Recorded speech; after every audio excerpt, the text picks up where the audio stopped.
Olá pessoal, sejam todas bem-vindas, todos bem-vindos. Eu estou aqui hoje comentando com vocês o tema de repercussão geral 487. Esse tema está noticiado no primeiro informativo do ano de 2026, o informativo 1203 do STF, e foi julgado no final de 2025.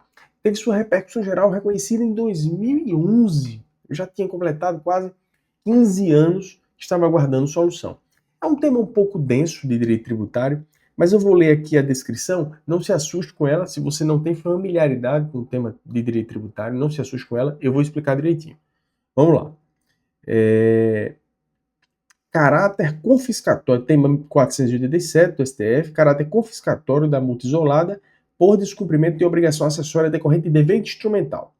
Recurso extraordinário em que se discute, à luz do artigo 154 da Constituição Federal, se multa por descumprimento de obrigação acessória decorrente de dever instrumental aplicada em valor variável entre 5% a 40% relacionada à operação que não gerou crédito tributário, multa isolada, possui ou não caráter confiscatório. O professor não gerou crédito tributário e vai ser multado? Como é isso? O que é isso de dever instrumental, acessório? Veja só, preste atenção.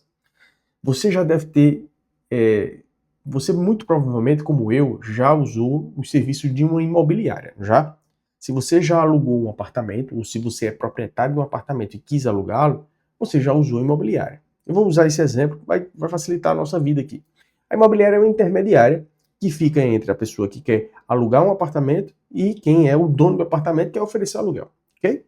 Ela encontra um cliente para alugar aquele imóvel e administra aquele contrato, ok?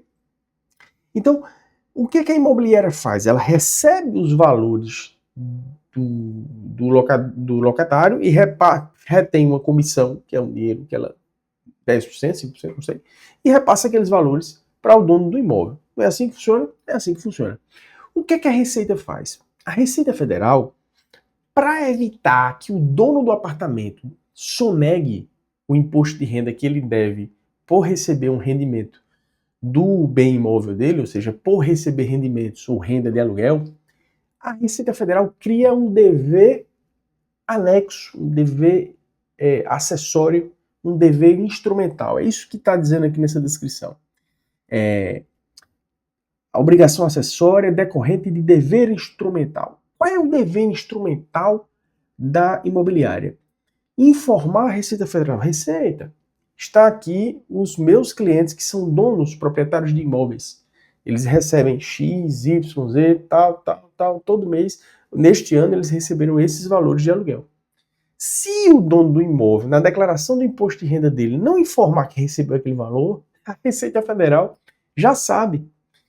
Na praxe da contabilidade chama isso de dedo duro. Né? É o dedo duro. É o cidadão que fica numa posição estratégica do ponto de vista da troca de dinheiro e que a Receita Federal, para evitar que haja sonegação, o elege como alguém que está acessoriamente obrigado.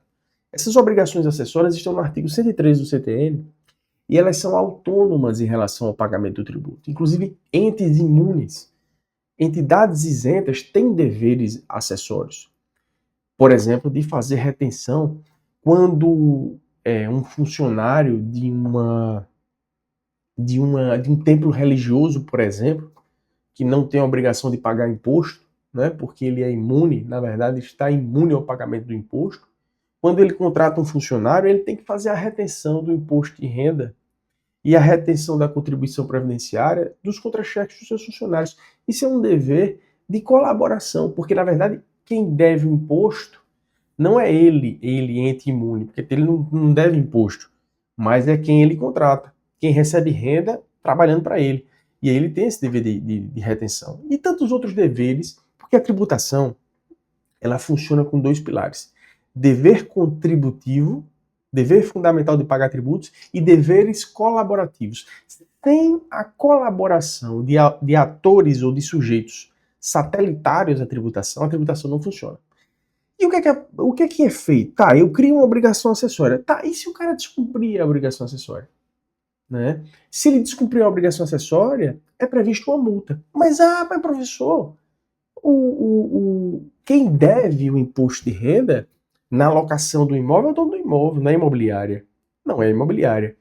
Mas, se ela deixar de prestar as informações no interesse da Receita Federal, ela será multada. A gente chama isso de multa isolada. Por que uma multa isolada?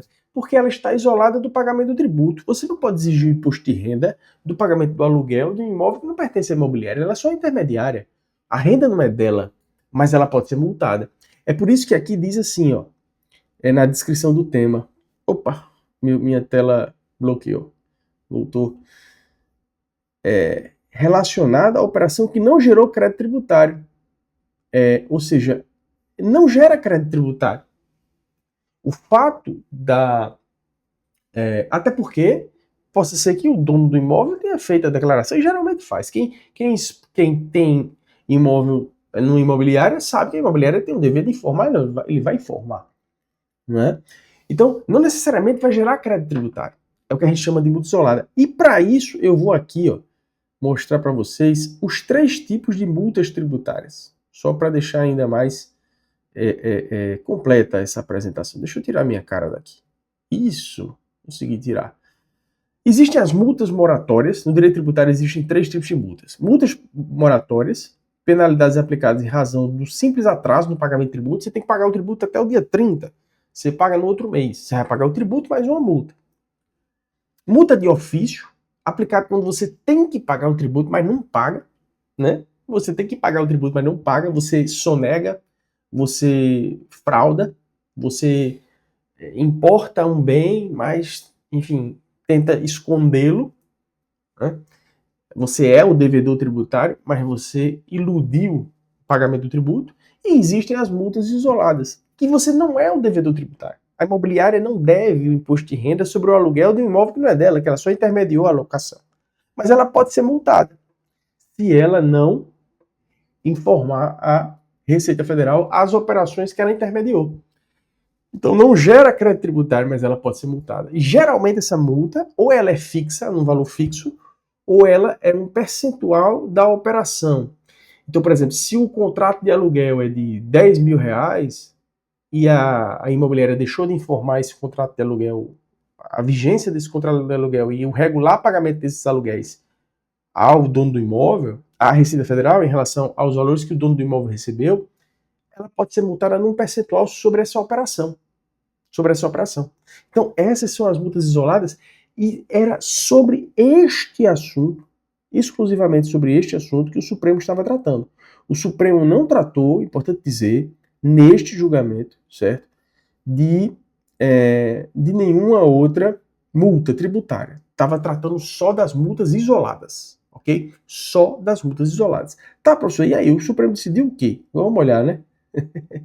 O Supremo decidiu o seguinte: diante da ausência de normas gerais que estabeleçam limites qualitativos e quantitativos para as multas decorrentes do descumprimento de deveres instrumentais, esses deveres instrumentais, no nosso exemplo aqui, né?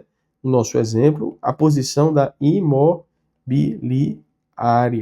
né? Imobiliária, não é? Compete ao Poder Judiciário, à luz do conjunto fático probatório da legislação infraconstitucional pertinente, bem como os princípios da proporcionalidade, razoabilidade, segurança jurídica e vedação com fisco, estabelecer parâmetros que orientem sua aplicação. Meio genérico isso aqui, né? Mas vamos ver as teses. Vamos ver as teses aqui. O Supremo fez aqui algumas considerações que eu li aqui, de que a legislação sobre multas tributárias ela é esparsa, que deveria ser editada uma lei complementar sobre o tema, né, aqui, a fim de oriente o legislador e os aplicadores da lei, a fim de conferir maior universidade, fixou parâmetros, né, até que seja editada a lei complementar e tal. Mas enfim, o que interessa aqui são as teses. Vamos lá para as teses aqui. A multa isolada aplicada por descumprimento de obrigação tributária acessória, estabelecida em percentual, não pode ultrapassar 60% do valor do tributo do crédito vinculado, podendo chegar a 100% nos casos de existência de circunstâncias agravantes. Não havendo tributo ou crédito tributário vinculado, mas havendo valor de operação, prestação vinculado à penalidade, a multa em questão não pode ultrapassar 20% do referido valor, podendo chegar a 30% no caso de existência de circunstâncias agravantes. Tá? Então, em circunstâncias que não houver nenhum tributo ou crédito tributário vinculado, por exemplo, vai que né? Por algum motivo, por exemplo, existe uma isenção de cardiopatas graves, de doenças graves, vai que o dono do imóvel lá era isento, então não tem tributo a pagar, não tem nenhuma referência a pagar, no exemplo que eu estou dando ainda sempre da imobiliária. Então ele vai pegar o valor cheio, não o valor que seria devido a título de tributo pelo pagamento do aluguel, mas vai pegar o valor cheio e aplicar esse percentual de 20%. E que ele fixa outros parâmetros. Na aplicação da multa por descumprimento de deveres instrumentais, deve ser observado o princípio da construção. Ou seja, se houver mais de uma infração, a maior é consumida, as menores são consumidas pela maior, né?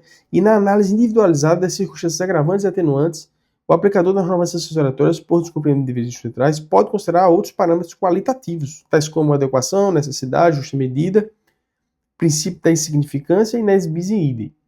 4. Não se aplicam os limites ora estabelecidos à multa isolada que, embora aplicada pelo órgão fiscal, se refira a infrações predominantemente administrativas, a exemplo das multas aduaneiras. Então, aqui ele está ressalvando situações nas quais, por exemplo, a Receita Federal apreende mercadoria proibida, por exemplo, cigarro importado, que aí é sujeito a penalidades diversas, ou penalidades aduaneiras por ausência de informação da bagagem acompanhada, por exemplo, um avião que chega de uma companhia aérea que não informou que tipo de mercadoria estava transportando. Então existe o direito aduaneiro que regula infrações administrativas, não são infrações relacionadas ao direito tributário.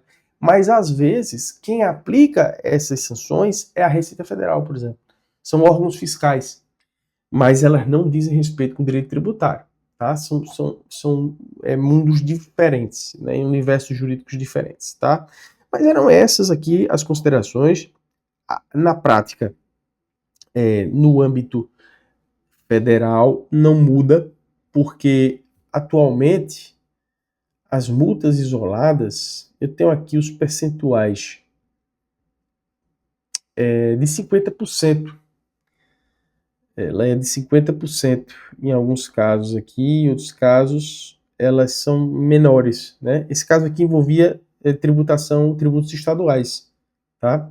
A tributação federal, ela não vejo problemas com isso, mas são milhares de entes tributantes, né? Estados, municípios, tá? Então é isso, pessoal. Eu estou fazendo os comentários aqui dos julgamentos do informativo 1203, e eu vejo você aqui em outros julgamentos que a gente está comentando aqui nesse informativo, né? Já estou aqui, na verdade, encerrando este informativo.